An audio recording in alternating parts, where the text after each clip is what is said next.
Hi friends, നമസ്കാരം. PSC exam helper എന്ന YouTube ചാനലിലേക്ക് ഏവർക്കും സ്വാഗതം. ഞാൻ ഉബൈദ് ആദിനാട്. നമ്മൾ കഴിഞ്ഞ ക്ലാസ്സിൽ സ്കൂൾ ടെക്സ്റ്റിലെ 5ാം ക്ലാസ്സിലെ 2ാമത്തെ ചാപ്റ്ററാണ് നമ്മൾ എടുത്തത്. അത് കംപ്ലീറ്റ് ആയിട്ടില്ല, അതിൻ്റെ ബാലൻസ് ആണ് നമ്മൾ ഇന്ന് എടുക്കാൻ പോകുന്നത്. ഓക്കെ, നമുക്ക് നേരെ വീഡിയോയിലേക്ക് പോകാം. അടുത്തത് കാപ്രേക്കർ സംഖ്യ. എന്താണ് കാപ്രേക്കർ സംഖ്യ?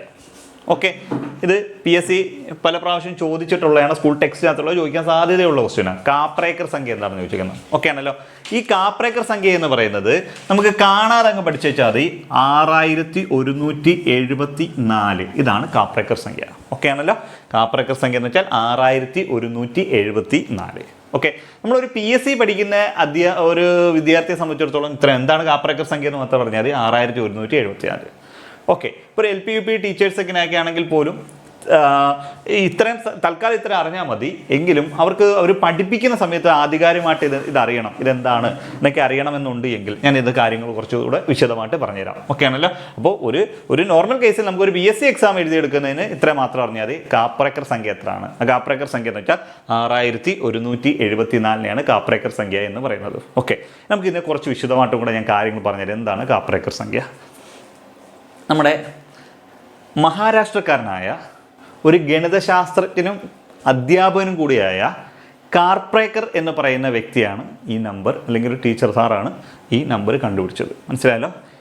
ഇന്ത്യൻ ഗണിതശാസ്ത്രജ്ഞനാണ്, മഹാരാഷ്ട്രക്കാരനാണ്, അധ്യാപകനായ ഗണിതശാസ്ത്രജ്ഞനാണ്. ആ സാറാണ് നമ്മൾ എന്ത് ചെയ്യുന്നത്, ഈ 6174 എന്ന് പറയുന്ന ഈ കാപ്രേക്കർ സംഖ്യ കണ്ടുപിടിച്ചത്. അപ്പോൾ ഈ കാപ്രേക്കർ സംഖ്യ 6174 എന്ന് പറഞ്ഞ ഈ സംഖ്യ കണ്ടുപിടിക്കുമ്പോൾ അതിനെന്തെങ്കിലും പ്രത്യേകം ചുമ്മാ ഒരു നമ്പർ ഇട്ടിട്ട് ഇപ്പോൾ 5324 ഉബൈദ് സംഖ്യ എന്ന് പറഞ്ഞ് ഞാനൊരു നമ്പരും എടുത്തിട്ട് കാര്യമില്ലല്ലോ. മനസ്സിലായല്ലോ. ഓക്കെ, അപ്പോൾ നമുക്ക് ആ നമ്പറിന് എന്തെങ്കിലും പ്രത്യേകത ഉണ്ടോ എന്നുള്ള കാര്യം കൂടെ ജസ്റ്റ് ഒന്ന് പറഞ്ഞുതരാം. ഓക്കെ, ഞാൻ വീണ്ടും പറയുകയാണ്. നമുക്കൊരു PSC പഠിക്കുന്ന ഒരു വിദ്യാർത്ഥിയെ സംബന്ധിച്ചിടത്തോളം ഒബ്ജക്റ്റീവ് ടൈപ്പായിട്ടൊരു ക്വസ്റ്റ്യൻസിന് ഇത്ര മാത്രം മതി. ഓക്കെ, നമുക്ക് അതിൻ്റെ വിശദമായിട്ട് കാര്യം എന്താണ് കാപ്രേക്കർ സംഖ്യ, ഈ സംഖ്യയ്ക്ക് എന്തെങ്കിലും പ്രത്യേകതകളുണ്ടോ? ഓക്കെ, നമുക്ക് ഇതിലേക്ക് നമ്മൾ വിശദമായിട്ട് പോകാം. അപ്പോൾ എന്തുകൊണ്ടാണ് അങ്ങനെ ഒരു പേര് പറയുന്നത്? യഥാർത്ഥത്തിൽ കാപ്രേക്കർ സ്ഥിരസംഖ്യ എന്നാണ് കഴിഞ്ഞ വർഷത്തെ പുസ്തകം. വെച്ചാൽ പുസ്തകം മാറിയത് 2024 23 മാറുന്നതിന് മുമ്പ് കാപ്രേക്കർ സ്ഥിരസംഖ്യ എന്നൊക്കെ പറഞ്ഞ് അതിനകത്ത് കൊടുത്തിരുന്നത്. ചുരുങ്ങും കൂടെ അഡ്വാൻസ്ഡ് ആയിട്ടുള്ള കുറച്ച് കാര്യങ്ങളുടെ 2023 പുസ്തകത്തിനകത്ത് കുറച്ച് കാര്യങ്ങളോട് അധികം ഉണ്ടായിരുന്നു. ഇതിനകത്ത് കുറച്ച് കുറവാണ്. ഇനി അങ്ങോട്ടുള്ള വേറെയുള്ള ചാപ്റ്ററുകൾ അല്ലെങ്കിൽ 6ാം ക്ലാസ്സിലെ ചാപ്റ്റേഴ്സിനകത്ത് വല്ലതും ഇതിനെക്കുറിച്ച് കൂടുതൽ അഡ്വാൻസ്ഡ് ആയിട്ട് 5ൽ കഴിഞ്ഞ പുസ്തകം മാറുന്നതിന് മുമ്പ് പറഞ്ഞ കുറച്ച് കാര്യങ്ങൾ ഇന്ന് ഈ പുസ്തകത്തിനകത്തില്ല. അത് കഴിഞ്ഞ LP UP എടുക്കുന്ന സമയത്ത് ഞാൻ പല സെൻറ്ററിലും സ്കൂൾ ടെക്സ്റ്റ് എടുത്ത് കൊടുത്തിട്ടുണ്ടായിരുന്നു. പലർക്കും 5 മുതൽ 10 വരെയുള്ള സ്കൂൾ ടെസ്റ്റുകൾ പല സെൻറ്ററിൽ ഞാൻ എടുത്ത് കൊടുത്തിട്ടുണ്ടായിരുന്നു. അപ്പോൾ അവർക്കൊക്കെ നമ്മൾ പുസ്തകം മാറുന്നതിന് മുമ്പ് കുറച്ചുകൂടെ അഡ്വാൻസ്ഡ് കാര്യങ്ങളൊക്കെ ഉണ്ടായിരുന്നു. അതൊക്കെ ഞാൻ പറഞ്ഞു കൊടുത്തിട്ടുണ്ട്. പക്ഷേ ഇതിനകത്ത് 1-2 പോയിന്റ്സ് ഒഴിവാക്കിയിട്ടുണ്ട്. അതുപോലെ അക്കങ്ങളുടെ തുക, അക്കത്തുക എന്നൊക്കെ പറഞ്ഞുള്ള കുറച്ച് കാര്യങ്ങളൊക്കെ ഉണ്ടായിരുന്നു. അതൊക്കെ ഇതിനകത്തൊന്നും ഈ ചാപ്റ്ററിൽ നിന്ന് ഒഴിവാക്കി. വേറെ ഏതെങ്കിലും ചാപ്റ്ററിനകത്ത് ഉൾപ്പെടുത്തിയിട്ടുണ്ടോ എന്ന് അറിയില്ല, നമുക്ക് നോക്കാം. ഓക്കെ, നമുക്കാകുമ്പോൾ ഇതെന്താണ് കാപ്രേക്കർ സ്ഥിരസംഖ്യ എന്ന് പറയുന്നത്, അതിനെക്കുറിച്ചായിട്ട് ഞാൻ പറയാൻ പോകുന്നു. ഓക്കെ, ഈ കാപ്രേക്കർ സ്ഥിരസംഖ്യ എന്ന് പറയുമ്പോൾ നമുക്ക് ഏതെങ്കിലും ഇഷ്ടമുള്ള 4 സംഖ്യകൾ എടുക്കാം. ഇഷ്ടമുള്ള 4 സംഖ്യകൾ. ഓക്കെ,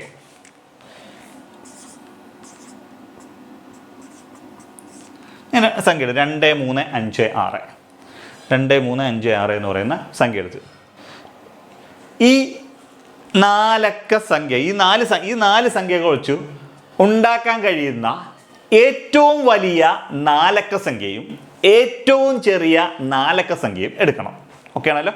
ഈ 4 സംഖ്യകൾ കൊണ്ട് ഉണ്ടാക്കാൻ കഴിയുന്ന ഏറ്റവും വലിയ 4 അക്ക സംഖ്യയും ഏറ്റവും ചെറിയ 4 അക്ക സംഖ്യയും എടുക്കണം. അപ്പോൾ ഇത് വെച്ച് ഉണ്ടാക്കുന്ന 4 ഡിജിറ്റ് നമ്പർ, ഏറ്റവും വലിയ 4 ഡിജിറ്റ് നമ്പർ എത്ര നോക്കാം. ഓക്കെ, നമുക്ക് ഇത് വെച്ച് നിർമ്മിക്കാൻ പറ്റുന്ന ഏറ്റവും വലിയ 4 ഡിജിറ്റ് നമ്പർ എന്ന് വെച്ചാൽ 6532 6532. ഇതാണ് ഇതിനകത്ത് ഉണ്ടാക്കാൻ കഴിയുന്ന ഏറ്റവും വലിയ 4 ഡിജിറ്റ് നമ്പർ എന്ന് വെച്ചാൽ 6532. ഇതുകൊണ്ട് ഉണ്ടാക്കാൻ പറ്റുന്ന ഏറ്റവും ചെറിയ 4 ഡിജിറ്റ് നമ്പർ എത്ര നോക്കാം. 2356 2356. അപ്പോൾ ഞാനൊരു 4 സംഖ്യ എടുത്തു. 4 സംഖ്യ എടുത്തിട്ട് എന്തുണ്ടായിരുന്നു 6532 2356 എന്ന് എഴുതി. ഓക്കെ, എന്നതിന് ശേഷം ഇത് തമ്മിലുള്ള വ്യത്യാസം എടുക്കുക. ഈ 2 സംഖ്യകൾ തമ്മിലുള്ള വ്യത്യാസം എടുക്കുക.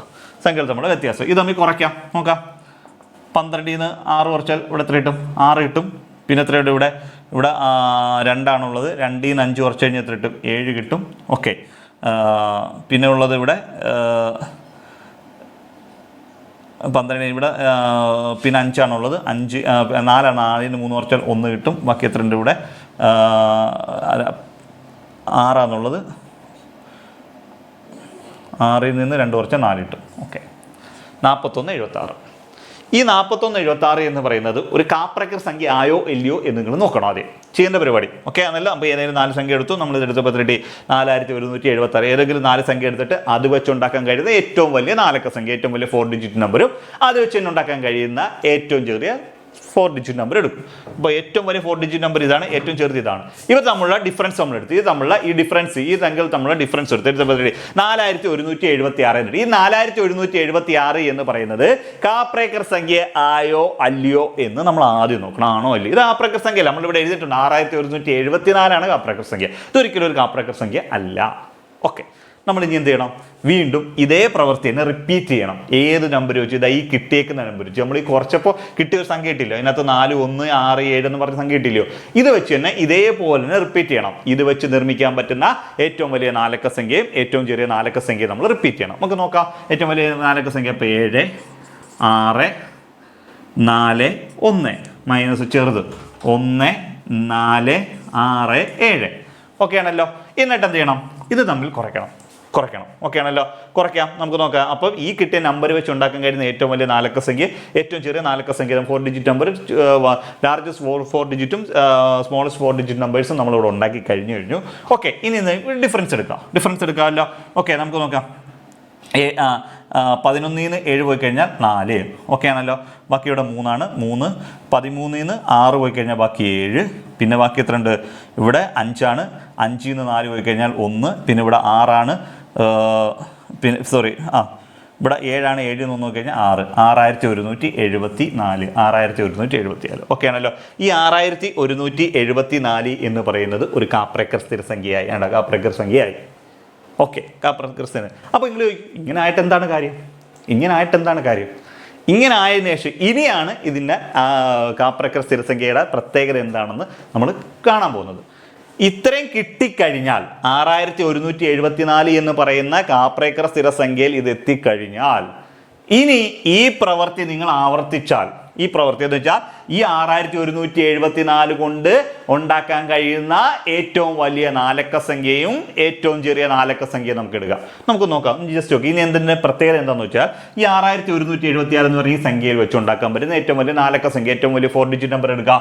7 6 4 1. ചെറിയതെടുക്കാം. 1 4 6 7 ആണല്ലോ. ഇവ തമ്മിലുള്ള വ്യത്യാസം എടുക്കും. ഇവ തമ്മിലുള്ള വ്യത്യാസം ഇത് തന്നെയല്ലേ കിടക്കുന്നത്?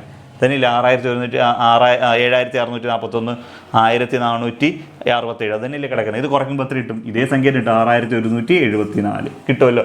എന്ന് വെച്ചാൽ ഈ കാപ്രേക്കർ സ്ഥിരസംഖ്യയിൽ ഇത് എത്തിക്കഴിഞ്ഞാൽ, കാപ്രേക്കർ സംഖ്യയിൽ ഈ നമ്പർ എത്തിക്കഴിഞ്ഞാൽ പിന്നെ ആ നമ്പർ കൊണ്ട് ഉണ്ടാക്കാൻ കഴിയുന്ന ഏറ്റവും വലിയ 4 അക്ക സംഖ്യയും ഏറ്റവും ചെറിയ 4 അക്ക സംഖ്യയും നമ്മളുടെ ഡിഫറൻസ് എത്ര പ്രാവശ്യം എടുത്താലും ഇതേ 6174 തന്നെ കിട്ടത്തുള്ളൂ. ഇതിനകത്ത് യാതൊരുവിധ മാറ്റം ഉണ്ടാകത്തില്ല. മനസ്സിലായോ? ഓക്കെ, അപ്പോൾ കാപ്രേക്കർ സ്ഥിരസംഖ്യയിൽ ഈ സംഖ്യ എത്തിക്കഴിഞ്ഞാൽ പിന്നീട് ആ നമ്പേഴ്സ് കൊണ്ട് ഉണ്ടാക്കാൻ പറ്റുന്ന ഏറ്റവും വലിയ 4 അക്ക സംഖ്യയും ഏറ്റവും ചെറിയ 4 അക്ക സംഖ്യയും തമ്മിൽ എത്ര പ്രാവശ്യം ഡിഫറൻസ് എടുത്താലും ശരി, നിങ്ങൾക്ക് എന്ത് ചെയ്യത്തില്ല?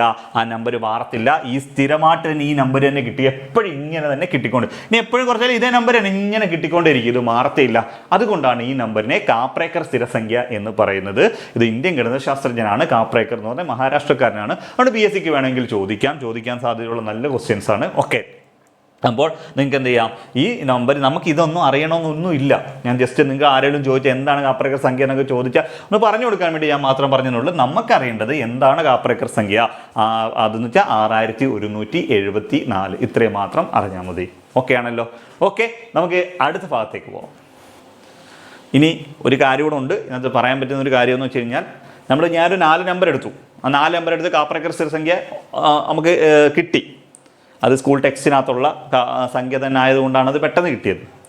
ഇനി ഒരു കാര്യം കൂടെ അറിയണം, എല്ലാ നമ്പറിനെയും ഒരിക്കലും കാപ്രേക്കർ സ്ഥിരസംഖ്യ ആക്കാൻ പറ്റത്തില്ല കേട്ടോ. എല്ലാ നമ്പറും നമ്മൾ ഏത് 4 നമ്പർ എടുത്താലും പറ്റണമെന്നൊന്നുമില്ല.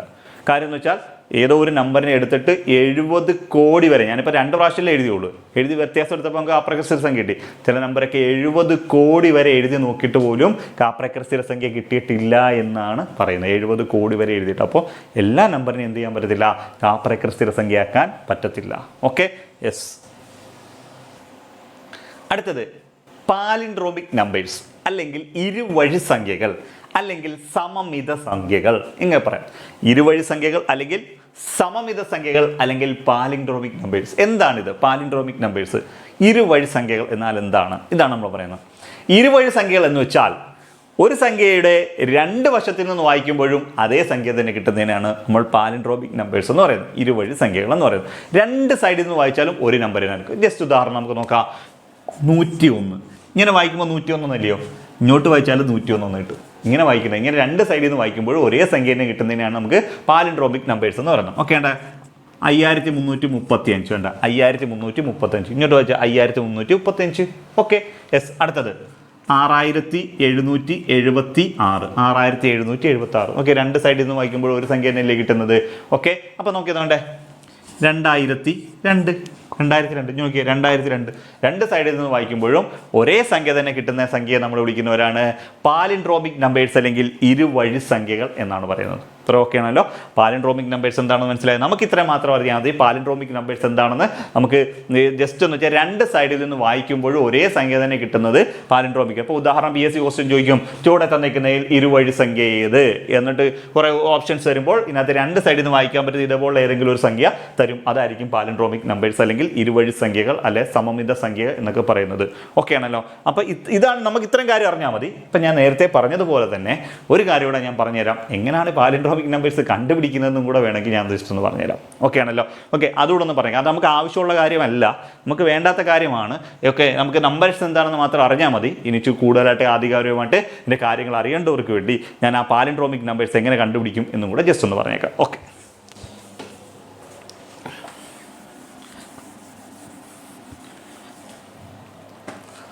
ഉദാഹരണം ഓക്കെ, 69 എന്ന് പറയുന്ന ഒരു സംഖ്യ. ഉദാഹരണം 69 എന്ന് പറയുന്ന സംഖ്യ. ഈ 69 എന്ന് പറയുന്ന സംഖ്യ തിരിച്ചെഴുതണം. ഓക്കെ, 69 തിരിച്ചെഴുതുമ്പോൾ 96 എന്നാവും. എന്നതിന് ശേഷം ഈ 2 നമ്പർ തമ്മിൽ അങ്ങ് കൂട്ടിയേക്കണം. 69 തിരിച്ചെഴുതുമ്പോൾ 96 എന്നാവും. എന്നിട്ട് ഈ നമ്പറുകൾ തമ്മിൽ കൂട്ടണം. ഓക്കെ, 9 6 കൊടുക്കണോ, 15 5 ഇഷ്ടമൊന്നും 9 15 15 16. ഓക്കെ, 165. ഈ 165 എന്ന് പറയുന്നത് ഒരു പാലിൻഡ്രോമിക് നമ്പർ ആയോ എന്ന് ഒന്ന് ചെക്ക് ചെയ്യണം. പാലിൻഡ്രോമിക് ഇങ്ങനെ നോക്കുമ്പോൾ 165, നോക്കുമ്പോൾ 561. 2 വ്യത്യസ്ത സംഖ്യകളാണ്. ഒരിക്കലും പാലിൻഡ്രോമിക് അല്ല, പാലിൻഡ്രോമിക് ആയിട്ടില്ല. എങ്കിൽ ഞാൻ ഈ പറഞ്ഞ പ്രവൃത്തി വീണ്ടും നിങ്ങൾ റിപ്പീറ്റ് ചെയ്യണം. റിപ്പീറ്റ് ചെയ്യുന്ന വെച്ചാൽ എന്താ, 5 എടുത്ത് ഇവിടെ എഴുതുക, 6 ഒന്ന് തിരിച്ചെഴുതാം. 165നെ 561 എന്ന് തിരിച്ചെഴുതാം. എഴുതിയതിനു ശേഷം വീണ്ടും നിങ്ങൾ എന്ത് ചെയ്യുക, ഇത് കൂട്ടുക. കൂട്ടുമ്പോൾ അതെ 5 ഒന്നുകൂടെ കൂട്ടുമ്പോൾ 6 6 6 12 2 ശിഷ്ടം 1 5 1 6 1 7. ഓക്കെ, 726 എന്നിട്ട് കിട്ടിയല്ലേ, 726. ഓക്കെ ആണല്ലോ. ഓക്കെ, 720. ഈ 726 പാലിൻഡ്രോമിക് ആയോ? ആയില്ല. പാലിൻഡ്രോമിക് 2 സൈഡിൽ നിന്ന് കഴിഞ്ഞാൽ 720 627 എന്നാണ് വായിക്കുന്നത്. ഓക്കെ, ഇത് പാലിൻഡ്രോമിക് ആയില്ല. എങ്കിൽ ഈ പ്രവൃത്തി വീണ്ടും റിപ്പീറ്റ് ചെയ്യുക. ചെയ്യുമ്പോൾ എന്ത് ചെയ്യും, 6 ഇവിടെ വരും, 2 ഇവിടെ പോവും, 7 പോവും. എന്നിട്ട് നമുക്ക് എന്ത് ചെയ്യാം, കൂട്ടാം. 7 6 കൂടുമ്പോൾ 13. 13 3 ഇഷ്ടം 4 1 5. ഓക്കെ, 7 6 13. എത്ര കിട്ടി? 1353 എന്ന് കിട്ടി. 1353. ഈ സൈഡിൽ നിന്ന് വായിക്കുമ്പോൾ 1350. ഇനി നോക്കുമ്പോൾ 3531. പാലിൻഡ്രോമിക് ആയോ? ആയില്ല. ക്ലിയർ ആണല്ലോ. വീണ്ടും നമ്മൾ എന്ത് ചെയ്യണം, ഈ പ്രവൃത്തി റിപ്പീറ്റ് ചെയ്യാം. ഓക്കെ, തിരിച്ചിവിടെ എഴുതാം. 3 ഇവിടെ എഴുതാം, 5 ഇവിടെ എഴുതി, 3 ഇവിടെ എഴുതി, 1. കാര്യം എന്താ, ഈ 3 5 3 1 തിരിച്ചെഴുതി. എന്നതിന് ശേഷം എന്ത് ചെയ്യാം, ഇത് ആഡ് ചെയ്യുക. പ്ലസ് ആഡ് ചെയ്യുമ്പോൾ നോക്കിയിട്ട് 4 3 1 4 5 3 8 5 3 8 3 1 4. ഇപ്പോൾ ഇത് പാലിൻഡ്രോമിക് ആയോ? നോക്കിയേ, 4884. ഇങ്ങോട്ട് വായിച്ചേ, 4884. 2 സൈഡിൽ നിന്ന് വായിക്കുമ്പോൾ നമുക്ക് അത് കിട്ടി 4884 എന്ന് കിട്ടി. 4886 ഇങ്ങോട്ട് ഇരിക്കുമ്പോൾ 4884. 2 സൈഡിൽ നിന്ന് വായിക്കുമ്പോഴും ഒരേ സംഖ്യ തന്നെ കിട്ടി. അപ്പോൾ ഇത് പാലിൻഡ്രോമിക് ആയി, ഇരുവഴി സംഖ്യകളായി. ഓക്കെ ആണല്ലോ. അപ്പോൾ ഇരുവഴി സംഖ്യകൾ അല്ലെങ്കിൽ സമൂഹിക സംഖ്യ എന്ന് പറഞ്ഞാൽ ഇത്രയേ ഉള്ളൂ. നമുക്ക് ഇത് കണ്ടുപിടിക്കുന്ന രീതിയൊന്നും നമുക്ക് അറിയേണ്ട കാര്യമില്ല. ജസ്റ്റ് ഇതെന്താണെന്ന് മാത്രം അറിഞ്ഞാൽ മതി. ഇത് കണ്ടുപിടിക്കുന്ന രീതിയും കൂടെ നമ്മൾ പറഞ്ഞു കഴിഞ്ഞു. ഓക്കെ ആണോ? ഓക്കെ. അപ്പോൾ സ്കൂൾ ടെക്സ്റ്റിനകത്ത് ഇത്രയും കാര്യങ്ങളാണ് മെയിനായിട്ടും പറയുന്നത് 5ാം ക്ലാസ്സിലെ സംഖ്യാലോകം എന്ന് പറയുന്ന ചാപ്റ്ററിനകത്ത് പറയുന്നത്. ഇനി അതിനകത്ത് കുറച്ച് ഹോംവർക്ക് ക്വസ്റ്റ്യൻസ് തന്നിട്ടുണ്ട്. കുറച്ച് ഒബ്ജക്റ്റീവ് ടൈപ്പ് ക്വസ്റ്റ്യൻസ് ആണ്. അത് ഞാനിവിടെ പറഞ്ഞ് അതിൻ്റെ ഓരോരോ ആൻസറുകൾ ഞാൻ നിങ്ങൾക്ക് പറഞ്ഞുതരാം. അത് നിങ്ങളൊന്ന് കാണാതെ പഠിച്ചു വെക്കുകയോ ഒന്ന് ഓർത്ത് വെക്കുകയോ ചെയ്ത് അത് കണ്ടുപിടിക്കുന്നൊക്കെ അങ്ങനെയൊക്കെ ഒത്തിരി കാര്യങ്ങളൊക്കെ ഉണ്ട്. നമ്മൾ അതിലേക്കൊന്നും പോകേണ്ട കുറേ ക്വസ്റ്റ്യൻസ് ഉണ്ട്. അതൊന്ന് ഓർത്ത് വെച്ചാൽ ചിലപ്പോൾ പരീക്ഷയ്ക്ക് ഇതിനകത്തുനിന്ന് ഏതെങ്കിലും ഒരെണ്ണം എടുത്ത് ചോദിച്ചാൽ നിങ്ങൾക്ക് സമയം കളയാതെ എളുപ്പത്തിൽ ആൻസർ ചെയ്യാൻ പറ്റും. അത് കാര്യം പാഠപുസ്തകത്തിൽ ക്വസ്റ്റ്യൻ എടുത്ത് ചോദിക്കുന്നുണ്ട്, ഒരു പാടുമില്ല. PSCക്ക് ആ ഒരു ക്വസ്റ്റ്യൻ എടുത്താൽ കിട്ടാൽ മതി, തീർന്നു. മനസ്സിലായോ? അപ്പോൾ അത് ചെയ്ത് കണ്ടുപിടിക്കുന്നതായിരിക്കും കൂടുതൽ സമയം എടുക്കുന്നത്. അപ്പോൾ അതുകൊണ്ട് ഞാൻ ആ ക്വസ്റ്റ്യൻസ് ഒക്കെ ഏതൊക്കെയാണെന്നും ഞാൻ ജസ്റ്റ് ഒന്ന് എഴുതിയിട്ടേക്കാം. ഓക്കെ, നമുക്കപ്പം അതിലേക്ക് പോകാം. ഓക്കെ, അപ്പോൾ പാഠപുസ്തകത്തിനകത്ത് കുറച്ച് ക്വസ്റ്റ്യൻസ് ആണ്. നമുക്കത് ഹോംവർക്കിനകത്തുള്ള കുറച്ച് ക്വസ്റ്റ്യൻസ് ആണ്. ഓക്കെ, അത് ഞാൻ ഓരോന്ന് ഒബ്ജക്റ്റീവ് ടൈപ്പ് ആയതുകൊണ്ടാണ് ഞാൻ വായിച്ച ആൻസർ പെട്ടെന്ന് പറഞ്ഞ് നമുക്ക് ആൻസർ പോകാം. ഓക്കെ ആണല്ലോ. ഒന്നാമത്തെ ക്വസ്റ്റ്യൻ ഇങ്ങനെ, 0 എന്ന അക്കം വരുന്ന എത്ര രണ്ടക്ക സംഖ്യകളുണ്ട്? 0 എന്ന അക്കം വരുന്ന എത്ര രണ്ടക്ക സംഖ്യകൾ? 0 വരുന്ന എത്ര രണ്ടക്ക സംഖ്യകൾ ഉണ്ടെന്നാണ് വെച്ചിരിക്കുന്നത്. മനസ്സിലായല്ലോ? 0 വരുന്ന എത്ര രണ്ടക്ക സംഖ്യകൾ അല്ലെങ്കിൽ 2 ഡിജിറ്റ് നമ്പർ എത്ര ഉണ്ടെന്ന് വെച്ചാൽ എത്ര എണ്ണം വെച്ചാൽ 9 എണ്ണമാണുള്ളത്. എത്ര എണ്ണമാണ്? 9. 0 വരുന്ന എത്ര രണ്ടക്ക സംഖ്യ? ഇത് കാണാതെ പഠിച്ചു വെച്ചാൽ മതി. 0 വരുന്ന ഏതൊക്കെയാണെന്നറിയാം. ഒത്തിരി എല്ലാം ഞാൻ ഇതേപോലെ ഒന്നും എഴുതുന്നില്ല, എഴുതാൻ ഇഷ്ടം പോലെ എഴുതേണ്ടി വരും. ഓക്കെ, അത് ഞാൻ 10, 20, 30, 40, 50, 60, 70, 80, 90. ഓക്കെ ആണല്ലോ. 1, 2, 3, 4, 5, 6, 7, 8, 9 9 ഉള്ളൂ. മനസ്സിലായല്ലോ?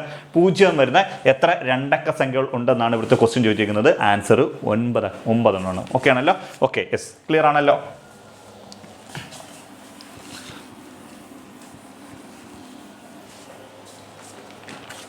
അടുത്ത രണ്ടാമത്തെ ക്വസ്റ്റ്യൻ, 0 ഇല്ലാത്ത എത്ര രണ്ടക്ക സംഖ്യകളുണ്ട്? 0 ഇല്ലാത്ത എത്ര രണ്ടക്ക സംഖ്യകളുണ്ട്? 0 ഇല്ലാത്ത എത്ര രണ്ടക്ക സംഖ്യകളുണ്ടെന്ന് വെച്ച് കഴിഞ്ഞാൽ ആൻസർ 81 എണ്ണമാണ്. 0 ഇല്ലാത്ത എത്ര രണ്ടക്ക സംഖ്യകളുണ്ടെന്ന് വെച്ചാൽ ആൻസർ 81 എണ്ണമാണ്. മനസ്സിലായല്ലോ?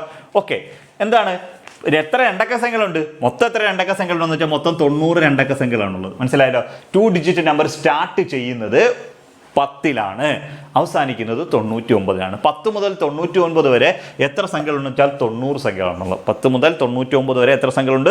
90 സംഖ്യകളാണ് ഉള്ളത്. ഓക്കെ, അതിൽ 0 ഉൾപ്പെടുന്ന 9 എണ്ണം ഉണ്ടോ നമ്മളിപ്പോൾ കൂടെ എഴുതി വെച്ചില്ലേ? 0 ഉൾപ്പെടുന്ന എത്ര എണ്ണം ഉണ്ട്? 9 എണ്ണം ഉണ്ട്. അപ്പോൾ 0 ഉൾപ്പെടുന്ന 9 എണ്ണം ഉണ്ടെങ്കിൽ ആ 9 എണ്ണം കുറച്ചാൽ ബാലൻസ് എത്ര എണ്ണം വരുള്ളൂ?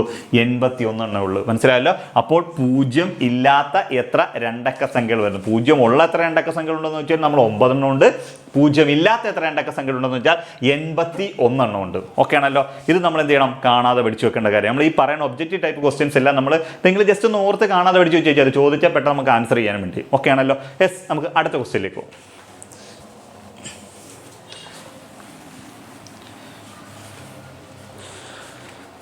അടുത്ത ക്വസ്റ്റ്യൻ എന്ന് പറയുമ്പോൾ അടുത്ത ക്വസ്റ്റ്യൻ ഇതാണ്, 2 പൂജ്യമുള്ള എത്ര മൂന്നക്ക സംഖ്യകളുണ്ട്? 2 പൂജ്യമുള്ള എത്ര മൂന്നക്ക സംഖ്യകൾ? 2 പൂജ്യമുള്ള എത്ര മൂന്നക്ക സംഖ്യകളുണ്ടെന്ന് വെച്ചാൽ അവിടെയും 9 എണ്ണമാണുള്ളത്. 2 പൂജ്യമുള്ള എത്ര മൂന്നക്ക സംഖ്യകൾ? നമുക്ക് നേരത്തെ ഏതായാലും 10, 20, 30, 40, 50, 60, 70, 80, 90 എന്ന് എഴുതുമല്ലേ? 100, 200, 300, 400, 500, 600, 700, 800, 900. മനസ്സിലായല്ലോ? അപ്പോൾ 2 പൂജ്യമുള്ള എത്ര മൂന്നക്ക സംഖ്യകൾ? 3 ഡിജിറ്റ് നമ്പേഴ്സ് 2 പൂജ്യം വരുന്ന എത്ര മൂന്നക്ക സംഖ്യകൾ ഉണ്ട് എന്ന് ചോദിച്ചാൽ നമുക്ക് എത്ര എന്ന് പറയാം? 9 എണ്ണം എന്ന് പറയാം. ക്ലിയർ ആണല്ലോ? അത് നിങ്ങൾ എന്ത് ചെയ്താൽ മതി? കാണാതെ പഠിച്ചു വെച്ചാൽ മതി. ഓക്കെ ആണല്ലോ? എത്ര? ഓക്കെ, അടുത്തൊരു ക്വസ്റ്റ്യൻ ചോദിച്ചേക്ക് നോക്കിയേ. 1 പൂജ്യമുള്ള എത്ര മൂന്നക്ക സംഖ്യകളുണ്ട്? എത്ര? 1 പൂജ്യമുള്ള എത്ര മൂന്നക്ക സംഖ്യകളുണ്ട്? 1 പൂജ്യമുള്ള എത്ര മൂന്നക്ക സംഖ്യകൾ? ഇതാണല്ലോ.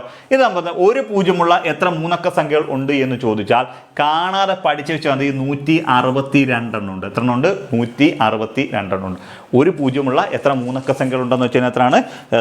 162 എണ്ണമാണുള്ളത്. ഓക്കെ ആണല്ലോ? ഇതെല്ലാം ഹോംവർക്കിനകത്തുള്ള ക്വസ്റ്റ്യൻസ് ആണ്. Okay, yes. അടുത്തത്, 0 ഇല്ലാത്ത എത്ര മൂന്നക്ക സംഖ്യകളുണ്ട്? എത്ര? 0 ഇല്ലാത്ത എത്ര മൂന്നക്ക സംഖ്യകളുണ്ട്? 0 ഇല്ലാത്ത എത്ര മൂന്നക്ക സംഖ്യകൾ ഉണ്ടെന്നാണ് ചോദിച്ചത്. 0 ഇല്ലാത്ത. Okay, answer 729 എണ്ണമാണുള്ളത്. എത്രയാണ്? 729. 720. 0 ഇല്ലാത്ത എത്ര മൂന്നക്ക സംഖ്യകൾ ഉണ്ടെന്ന് വെച്ചാൽ 729 സംഖ്യകളാണുള്ളത്. 0 ഇല്ലാത്ത എത്ര മൂന്നക്ക സംഖ്യകൾ? ഓക്കെ ആണല്ലോ? ഓക്കെ,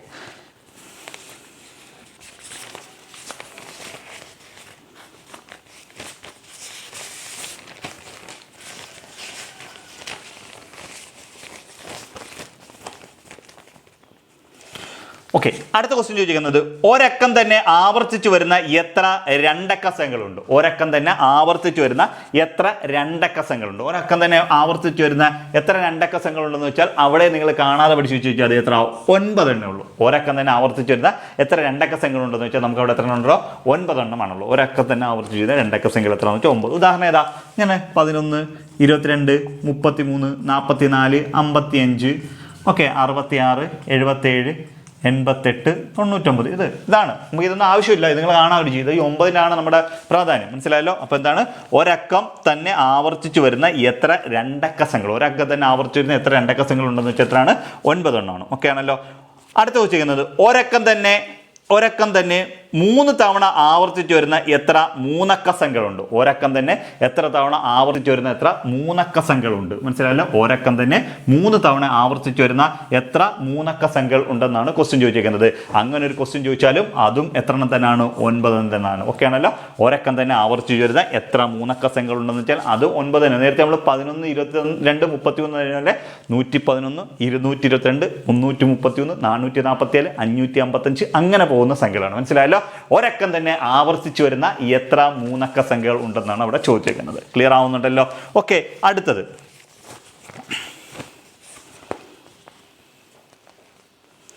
അടുത്ത ക്വസ്റ്റ്യൻ ചോദിച്ചിരിക്കുന്നത് ഇതാണ്: രണ്ടക്കങ്ങളിൽ എത്ര എണ്ണം ഇരുവഴി സംഖ്യകൾ ആണ്? മനസ്സിലായി? രണ്ടക്ക സംഖ്യകളിൽ എത്രയാണ്? ഇരുവഴി സംഖ്യകളാണ്. രണ്ടക്ക സംഖ്യകളിൽ എത്ര എണ്ണം ഇരുവഴി സംഖ്യകളാണെന്നാണ് ചോദിക്കുന്നത്. ഇരുവഴി സംഖ്യകൾ ഇപ്പോൾ കൂടെ പഠിപ്പിച്ച് തീർത്തതേ. ഇരുവഴി സംഖ്യകൾ അല്ലെങ്കിൽ സമമിത സംഖ്യകൾ എത്ര ആണെന്നല്ലേ ചോദിക്കുന്നത്. രണ്ടക്കമുള്ള എത്ര ഇരുവഴി സംഖ്യകൾ ഉണ്ടെന്ന് വെച്ചാൽ ഇതേ സെയിം ആൻസർ തന്നെ. എത്രയാണ്? 9 തന്നെയാണ്. 9 രണ്ടക്കമുള്ള ഇരുവഴി സംഖ്യ. ഇരുവഴി സംഖ്യ എന്ന് വെച്ചാൽ രണ്ട് സൈഡിൽ നിന്ന് വായിക്കും. ഏതൊക്കെയാ? 11 തിരിച്ച് അങ്ങോട്ടും ഇങ്ങോട്ടും വായിച്ചാലും 11 തന്നെയല്ലയോ? ഓക്കെ, 22 ഓക്കെ ആണല്ലോ. അടുത്തത് 33, 44, 55, ഓക്കെ, 66, 77, 88, 99. രണ്ട് സൈഡിൽ നിന്ന് 11, 22 ഇങ്ങോട്ട് വായിച്ചു. രണ്ട് സൈഡിൽ നിന്ന് വായിക്കുമ്പോൾ എത്ര? ഒരേ സംഖ്യ തന്നെയല്ലേ കിട്ടുന്നത്? രണ്ട് സൈഡിൽ നോക്കുമ്പോൾ ഒരേ സംഖ്യ തന്നെ കിട്ടുന്നത്. അങ്ങനെയുള്ള സംഖ്യയല്ലേ നമ്മൾ ഇരുവഴി സംഖ്യ എന്ന് പറയുന്നത്. രണ്ടക്കമുള്ള എത്ര ഇരുവഴി സംഖ്യകളുണ്ടെന്ന് വെച്ചാൽ 9 എണ്ണമാണുള്ളത്. എത്ര എണ്ണമാണ്? 9 എണ്ണം. ഓക്കെ ആണല്ലോ. യെസ്, നമുക്ക് അടുത്ത ക്വസ്റ്റ്യനിലേക്ക് പോകാം. മൂന്നക്കങ്ങളുള്ള എത്ര ഇരുവഴി സംഖ്യകൾ ഉണ്ടെന്നാണ് ചോദിച്ചത്. മൂന്നക്കങ്ങളുള്ള എത്ര ഇരുവഴി സംഖ്യകൾ ഉണ്ടെന്ന്. മൂന്നക്കങ്ങളുള്ള എത്ര ഇരുവഴി സംഖ്യകൾ ഉണ്ടെന്ന് ചോദിച്ചു കഴിഞ്ഞാൽ നല്ല ക്വസ്റ്റ്യനാണ്. മൂന്നക്കങ്ങളുള്ള എത്ര ഇരുവഴി സംഖ്യകൾ ഉണ്ട് എന്ന് ചോദിച്ചാൽ 90 എണ്ണമാണുള്ളത്. എത്ര എണ്ണമാണുള്ളത്? 90 എണ്ണമാണുള്ളത്. മൂന്നക്കമുള്ള എത്ര ഇരുവഴി സംഖ്യകൾ ഉണ്ടെന്ന് വെച്ചാൽ 90 എണ്ണമാണ്. ഓക്കെ ആണല്ലോ. ഓക്കെ, മൂന്നക്കങ്ങളുള്ള എത്ര ഇരുവഴി സംഖ്യ?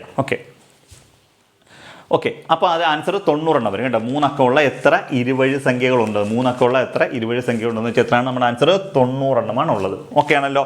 യെസ്, ഇതെല്ലാം നമ്മൾ കാണാതെ പഠിച്ചു വെക്കേണ്ടത്. എഴുതാനാണെന്ന് ഒരുപാട് സംഖ്യ എഴുതി 90 എണ്ണം എഴുതാന്ന് വെച്ചാൽ നല്ല ടൈം എടുക്കും. ഓക്കെ ആണല്ലോ. 4 അക്കങ്ങളിൽ എത്ര ഇരുവഴി സംഖ്യകളുണ്ട്? 4 അക്കങ്ങളിൽ എത്ര ഇരുവഴി സംഖ്യകളുണ്ടെന്ന് വെച്ചാൽ 4 അക്കങ്ങളിൽ എത്ര എന്ന് വെച്ചാൽ അവിടെയും 90 എണ്ണം. 4 അക്കങ്ങളിൽ എത്ര ഇരുവഴി സംഖ്യകളുണ്ടെന്ന് വെച്ചാൽ എത്രയാണ്? അവിടെയും 90 സംഖ്യകളാണുള്ളത്. എത്ര? 4 അക്കങ്ങളിൽ എത്ര ഇരുവഴി സംഖ്യകളുണ്ട്? PSC എനിക്ക് ചോദിക്കാമെന്ന് ചോദിച്ചാൽ നമുക്ക് എഴുതാം. എത്ര എണ്ണം ഉണ്ടെന്ന് വെച്ചാൽ ഇവിടെ എത്രയാണ്? അവിടെയും 90 എണ്ണം തന്നെയാണുള്ളത്. 4 അക്കങ്ങളിൽ എത്ര ഇരുവഴി സംഖ്യകളുണ്ടെന്ന് വെച്ചാൽ അവിടെയും 90 എണ്ണമാണ്. ഇതൊക്കെ നമ്മൾ ഒബ്ജക്റ്റീവ് ടൈപ്പ് ക്വസ്റ്റ്യൻസ് ആണ്. നിങ്ങൾ കാണാതെ പഠിക്കാൻ വെക്കേണ്ടത്. ഇതൊക്കെ എഴുതണമെന്നുണ്ടെങ്കിൽ വേണ്ടേ. ഇപ്പോൾ ഇവിടെ 3 ഒക്കെ ആകുമ്പോൾ എത്ര? 1001. മനസ്സിലായല്ലോ? 1111. ഓക്കെ, 1221, 1331. ഇങ്ങനെ പോകും. ഇത് 1000-നകത്ത് മനസ്സിലായി. പിന്നെ 2000 ഇതേപോലെ വരും, 3000 ഇതേപോലെ വരും, 4000 ഇങ്ങനെ ഒരെണ്ണത്തിനകത്ത് തന്നെ 10 എണ്ണം വരും. ഒരെണ്ണത്തിനകത്ത് 10 എണ്ണം, 331, 441, 551 ഇങ്ങനെ പോകും. ഇങ്ങനെ 10 എണ്ണം വരും. അതേപോലെ തന്നെ അടുത്ത 200-നകത്ത് ഇതേപോലെ 10 എണ്ണം വരും, 300-നകത്തും 10. അങ്ങനെ 999 വരെ 9 എണ്ണം. 9 × 10 മനസ്സിലായല്ലോ. 9 × 10 എത്ര? 90. അങ്ങനെയാണ് 90 എണ്ണം വരുന്നത്. ഓക്കെ ആണല്ലോ. യെസ്, ഇനി അതിനകത്ത് ഒരു ക്വസ്റ്റ്യൻസ് കൂടെ 2 ക്വസ്റ്റ്യൻ ആണ് തന്നേക്കുന്നത്. 1, 2, 3, 4 എന്നീ അക്കങ്ങൾ ആവർത്തിക്കാതെ എത്ര 4 അക്ക സംഖ്യകൾ ഉണ്ടാക്കാം? നമ്മൾ കഴിഞ്ഞ ക്ലാസ്സിൽ പഠിപ്പിക്കുക. മനസ്സിലല്ലോ 1,2,3,4 എന്നീ അക്കങ്ങൾ ആവർത്തിക്കാതെ എത്ര നാലക്ക സംഖ്യകൾ ഉണ്ടാക്കാം, അവയെല്ലാം കൂട്ടിയാൽ കിട്ടുന്ന സംഖ്യ എത്ര, അവയെല്ലാം കൂട്ടിയാൽ കിട്ടുന്ന സംഖ്യ എത്ര, ഇതാണല്ലോ ക്വസ്റ്റ്യൻ ചോദിച്ചിരിക്കുന്നത്. ഓക്കെ, അപ്പം ഏതാണ്ട് 1,2,3,4 എന്നീ സംഖ്യകൾ ആവർത്തിക്കാതെ എത്ര നാലക്ക സംഖ്യകൾ ഉണ്ടാക്കാം, അത് എല്ലാവരുടെ കൂട്ടുമ്പോൾ എത്ര കിട്ടുമെന്നാണ് ചോദിച്ചിരിക്കുന്നത്. ഓക്കെ, അപ്പോൾ നമ്മൾ നോക്കാം 1, 2, 3, 4 എന്നീ സംഖ്യകൾ ആവർത്തിക്കാതെ എത്ര നാലക്ക സംഖ്യകൾ ഉണ്ടാക്കാം, ഇതല്ലേ ക്വസ്റ്റ്യൻ ചോദിക്കുന്നത്. 1, 2, 3, 4 ഈ സംഖ്യകൾ ആവർത്തിക്കാതെ എത്ര നാലക്ക സംഖ്യകൾ നമുക്ക് ഇവിടെ ഉണ്ടാക്കാമെന്നാണ് ക്വസ്റ്റ്യൻ ചോദിച്ചിരിക്കുന്നത്. ഇങ്ങനെ ക്വസ്റ്റ്യൻ ചോദിക്കുമ്പോൾ നമ്മൾ എന്താ, കഴിഞ്ഞ ക്ലാസ്സിൽ ഞാൻ പറഞ്ഞായിരുന്നു ഇത് ആവർത്തിക്കാതെ, ഇതിനകത്ത് 0 ഉണ്ടോ, 0 ഇല്ല, 0 ഇല്ല എങ്കിൽ എന്താണ്, എത്ര എണ്ണം ഉണ്ടോ അത്രയും ഫാക്ടോറിയൽ. കഴിഞ്ഞ ക്ലാസ്സിൽ ഞാൻ പറഞ്ഞ 1, 2, 3, 4 സംഖ്യകളാണെങ്കിൽ 4 ഫാക്ടോറിയൽ എന്ന് ഞാൻ കഴിഞ്ഞ ക്ലാസ്സിൽ പറഞ്ഞു. ഈ 4 ഫാക്ടോറിയൽ എന്ന് വെച്ചാൽ എന്താ, 4 × 3 × 2 × 1 എന്ന് വെച്ചാൽ 4 × 3 × 2 × 1 എന്ന് ഞാൻ പറഞ്ഞായിരുന്നു. 4 × 3 × 2 × 1 ആണ് 4 ഫാക്ടോറിയൽ. അപ്പോൾ ഇതിനകത്ത് 0 ഉണ്ട് ആയിരുന്നെങ്കിൽ നമ്മൾ എന്ത് ചെയ്യാനാണ്, 3 ഫാക്ടോറിയൽ × 3 ചെയ്തതിന്. മനസ്സിലായല്ലോ. ഓക്കെ, അപ്പോൾ നമുക്ക് ഇവിടെ നോക്കിയേ, ഇവിടെ 23, 6, 6, 4, 24 എത്ര സംഖ്യകൾ ഉണ്ടാക്കാമെന്ന് വെച്ചാൽ 24 സംഖ്യകളാണ് ഉണ്ടാക്കുന്നത്. നമുക്ക് 1, 2, 3, 4 ഈ 1, 2, 3, 4 എന്നീ സംഖ്യകൾ ആവർത്തിക്കാതെ എത്ര നാലക്ക സംഖ്യകൾ ഉണ്ടാക്കാമെന്ന് വെച്ചാൽ 24 നാലക്ക സംഖ്യകളാണ് നമുക്ക് ഉണ്ടാക്കാൻ കഴിയുന്നത്. ഓക്കെ ആണല്ലോ. യെസ്, ഇനി എന്താണ്, ഇനി അതിനകത്തൊരു ചോദ്യം ചോദിച്ചിട്ടുണ്ട്. അത് ചെയ്യുന്നതാണ്, കുറേ സ്റ്റെപ്പുകളൊക്കെ ചെയ്തിട്ടാണ് അത് ചെയ്യുന്നത്, അതിലേക്കൊന്നും ഞാൻ പോകുന്നില്ല. അഥവാ അങ്ങനെ ചോദ്യം ചോദിച്ചാൽ നിങ്ങളിത് കാണാതെ പഠിച്ചു വെച്ചാൽ ഈ 24 സംഖ്യകളും കൂടെ കൂട്ടുമ്പോൾ എത്ര കിട്ടുമെന്നാണ് ചോദിക്കുക. നമുക്ക് കണ്ടുപിടിക്കാൻ പറ്റും. ഇങ്ങനെ 6 വരുമ്പോൾ 10 60, അടുത്തത് 600, 60,000, 60,000 എന്നിട്ട് എല്ലാം കൂടെ കൂട്ടുക ചെയ്യുന്നത്. മനസ്സിലായി, അത് വരുന്നൊരു ട്രിക്കുണ്ട്. കാര്യം എത്ര ഏതൊക്കെ 1, 2, 3, 4 ഇതെല്ലാം കൊടുക്കുമ്പോഴാണ് 4, 3, 7, 2, 9, 10, ഒരു സൈഡിൽ 10 വരും, 10 ഗുണം അങ്ങനെ 10 എണ്ണം വരും. 10 × 6 = 60, അടുത്തത് 600, 6,000, 60,000 ഇതെല്ലാം കൂടെ കൂട്ടുകയാണ് ചെയ്യുന്നത്. അപ്പോൾ ഇതെല്ലാം കൂടെ കൂട്ടുമ്പോൾ നമുക്ക് കിട്ടുന്നത് ഇങ്ങനെ വരുന്നത് എത്ര, 60,000, അതേപോലെ തന്നെ എത്ര 6,000, 600, 60 ഇങ്ങനെ ഇത് വരുന്നത്. കൂട്ടുമ്പോൾ കണ്ട് 0, 6, 6, 6, 6 എത്ര കിട്ടി. ഇതിൻ്റെ ആൻസർ എന്ന് വെച്ചാൽ 66,660 എന്നുള്ള രീതിയിൽ 66,660 ഈ വരുന്ന രീതിയുണ്ട്. ഞാൻ അതിലേക്കൊന്നും പോകുന്നില്ല. നമുക്ക് അതിൻ്റെ എത്ര കാര്യം മാത്രം ആലോചിച്ചു മതി. 66,660 എന്ന് പറയും. 66,660 എന്നുള്ളതാണ് എന്താണ് 1, 3, 1, 2, 3, 4 എന്നീ സംഖ്യകൾ ആവർത്തിക്കാതെ ഉണ്ടാക്കാൻ കഴിയുന്ന എത്ര സംഖ്യകളുണ്ടെന്ന് വെച്ചാൽ 24 എണ്ണം ഉണ്ട്. ആ 24 എണ്ണം കൂടെ കൂട്ടുമ്പോൾ നമുക്ക് എത്ര കിട്ടുമെന്ന് വെച്ചാൽ 66,660 എന്നുള്ള ഉത്തരവായിരിക്കും നമുക്ക് കിട്ടുന്നത്. ഇത്രയും കാര്യങ്ങളാണ്. അപ്പോൾ ഇത് അഥവാ ചോദിച്ചാൽ നിങ്ങളൊന്ന് കാണാതെ, നേരത്തെ പറഞ്ഞ ഒബ്ജക്റ്റീവ് ടൈപ്പ് പോലെ ഇത് നിങ്ങൾ എന്ത് ചെയ്താൽ മതി, ഒന്ന് കാണാതെ പഠിച്ചു വെച്ചിരുന്നാൽ മാത്രം മതി. ചോദിച്ചാൽ നിങ്ങൾ അങ്ങ് എഴുതുക. കാര്യം അതാണ് ഞാൻ ഈ ക്വസ്റ്റ്യൻസിനകത്ത് ഹോംവർക്കിനകത്ത് കുറച്ച് ക്വസ്റ്റ്യൻസ് അവർ ഒബ്ജക്റ്റീവ് ടൈപ്പായിട്ട് കൊടുത്തിട്ടുണ്ടായിരുന്നു. ഓക്കെ ആണല്ലോ. ഓക്കെ, അപ്പോൾ ഇന്ന് നമ്മളങ്ങനെ രണ്ടാമത്തെ ചാപ്റ്റർ എന്ത് ചെയ്തിട്ടുണ്ട്, ഇവിടെ അവസാനിപ്പിച്ചിട്ടുണ്ട്. ഓക്കെ, അപ്പോൾ 1, 2 ചാപ്റ്ററുകൾ നിങ്ങൾക്ക് ഇവിടെ കൃത്യമായിട്ട് നമ്മളിവിടെ തീർത്ത് വെച്ചിട്ടുണ്ട്. ഓക്കെ, അപ്പോൾ നമ്മളിനി അടുത്ത ക്ലാസ് എടുക്കുന്നത് 3, 4 ചാപ്റ്റർ. 3, 4 കുറച്ച് കാര്യങ്ങൾ അത് വലിയ കാര്യം, അവരെ പിള്ളേരെ ഗുണിക്കാനും ഹരിക്കാനും പഠിപ്പിക്കുന്നത്. പിന്നെ അതേപോലെ ഓരോ ചാപ്റ്റേഴ്സിനകത്ത് ചില ചാപ്റ്റേഴ്സിനൊക്കെ ഒത്തിരി വൈഡായിട്ട് കാര്യങ്ങൾ പറയാനുണ്ട്, ചിലതിനകത്തൊക്കെ കുറച്ച് കാര്യങ്ങൾ പറയാനുള്ളൂ. നമ്മൾ 5ാം ക്ലാസ് പെട്ടെന്ന് തീർക്കും, പിന്നെ നമ്മൾ 6ാം ക്ലാസ്സിലേക്ക് കയറും. അങ്ങനെ 7, 8, 9, 10 വരെ ആകുമ്പോഴത്തേക്ക് നിങ്ങൾ ഓക്കെ ആവും. പിന്നെ നമ്മൾ ഒരു സൈഡിൽ കൂടെ എന്ത് ചെയ്യുന്നു, സ്കൂൾ ടെക്സ്റ്റ് എടുത്ത് പോകുന്നത് പോലെ തന്നെ ടോപ്പിക്കുകൾ ഫുൾ എടുത്ത് പോകുന്നുണ്ട്. വേറെ ഒരു സീരിയസ് ആയിട്ട് അതേപോലെ തന്നെ പ്രീവിയസ് ഇയർ ക്വസ്റ്റ്യൻ പേപ്പറിൻ്റെ വേറെ സീരീസ് നമ്മൾ സ്റ്റാർട്ട് ചെയ്തിട്ടുണ്ട്. അപ്പോൾ ജസ്റ്റ് തുടങ്ങിയിട്ടേ ഉള്ളൂ. അതെല്ലാം നമ്മൾ കണ്ടിന്യൂ ചെയ്ത് പോകാമെങ്കിൽ ഇതെല്ലാം നമുക്ക് ഒരു വിദ്യാർത്ഥിക്ക് വേണ്ട 3 കാര്യങ്ങളാണ്. ഒന്ന് കണക്കിനകത്ത് ഫുൾ മാർക്ക് സ്കോർ ചെയ്യാൻ, 1 topic base, 2 school text, 3 previous year questions. ഇത് ഇത്രയും ഉണ്ടെങ്കിൽ നമുക്ക് ഫുൾ മാർക്ക് സ്കോർ ചെയ്യാം. ഇത് 3 നമ്മൾ ഇതിനകത്ത് പ്രൊവൈഡ് ചെയ്യുന്നുണ്ട്. 3 പ്ലേലിസ്റ്റായിട്ട് തന്നെ പ്രൊവൈഡ് ചെയ്യുന്നുണ്ട്. ഓക്കെ, അപ്പോൾ ഞാൻ ഇന്ന് പഠിപ്പിച്ച് നിങ്ങൾക്ക് മനസ്സിലായെങ്കിൽ, നിങ്ങൾക്കത് പ്രയോജനം ചെയ്തിട്ടുണ്ടെങ്കിൽ നിങ്ങൾ എന്ത് ചെയ്യണം, മറ്റുള്ള വിദ്യാർത്ഥികളിലേക്ക് പരമാവധി ഷെയർ ചെയ്യുക. നിങ്ങളുടെ ഓരോരുത്തരുടെയും ഷെയർ കൊണ്ട് നമുക്ക് ഇതിൻ്റെ എത്രമാത്രം റീച്ച് കിട്ടുന്നുണ്ടോ അത്രയും നമുക്ക് മുന്നോട്ട് പോകാനുള്ള പ്രചോദനം കിട്ടും. ഓക്കെ, അതുകൊണ്ട് നിങ്ങൾക്കിത് പ്രയോജനം ചെയ്താൽ പരമാവധി എല്ലാവരിലും ഈ ചാനലിൽ എത്തിക്കാൻ ശ്രമിക്കുക. ഓക്കെ, അടുത്തൊരു വീഡിയോയുമായി വീണ്ടും കാണും വരെ. Okay, by.